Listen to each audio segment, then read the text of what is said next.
reigning, defending, undisputed. Scared? If he's smart? I'm Chris Wolvie, the wrestling blogger who always tells it like it is.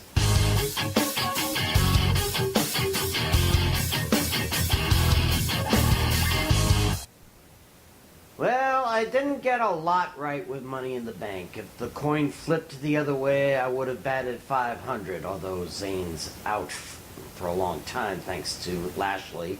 But I did get the men's Money in the Bank ladder match right. Braun Strowman is now Mr.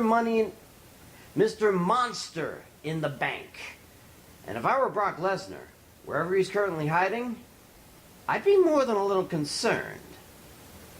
Yeah, I know. Brock faced Braun a few times before, and he's still Universal Champion. But you see, that was pre-2018 Braun Strowman. The big guy has had a hell of a year so far. He dominated in the Elimination Chamber. He won the Raw Tag Team titles practically by himself. He won the Greatest Royal Rumble match. And now he has a contract he can cash in whenever Brock decides to show his ugly face again in a WWE ring.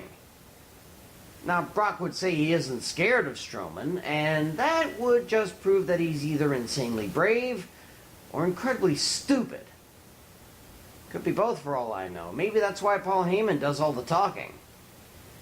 Any other champion would be terrified of having Strowman looking over their shoulder and down at the belt around their waist. Ever since he broke from the Wyatt family, he's been nigh on unstoppable. He's been buried in steel chairs and still came back to fight. He was put on a stretcher but refused to stay on it. The only thing that stopped him from winning the Elimination Chamber was an ill-timed spear from Roman Reigns. He has tipped over riggings, an ambulance, a grand piano. The dude even survived being put in a damned garbage compactor truck and came back the next night to wreak vengeance. How can you look at all he's done and not be freaked? And Money in the Bank, the other 7 superstars did their damnedest to keep him at bay. They even buried him in ladders, but after resting under them for about 5 minutes, he crawled out of the wreckage like Deadpool midway through his first movie. Then he tossed Kevin Owens off the tallest ladder in the arena.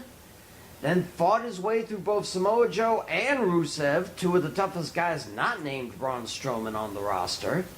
And climbed up a ladder with Kofi fracking Kingston on his back to capture the briefcase. You'd think it was Juggernaut from the second Deadpool movie.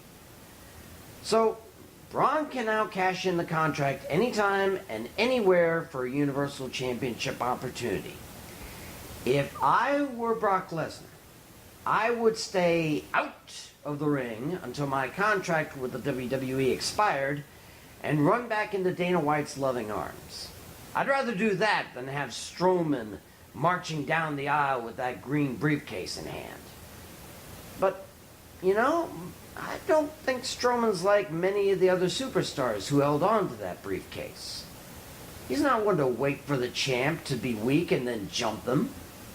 Much like Rob Van Dam and John Cena before him, he'll give Lesnar proper warning as to where and when he wants to take his title.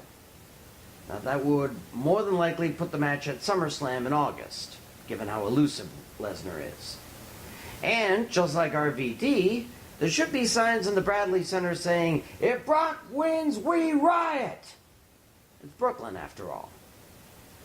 Whenever the cash-in takes place, at least it will end the era of the part-time champion, or maybe not. Lesnar hasn't lost his title because he refuses to fight. But if Strowman wins the title, he'll keep it because everyone will refuse to fight him. So is it a good or bad thing that the monster among men is the uncrowned Universal Champion? Only time will tell. But fair warning to Brock Lesnar, wherever you are, if you were smart, you'd be scared.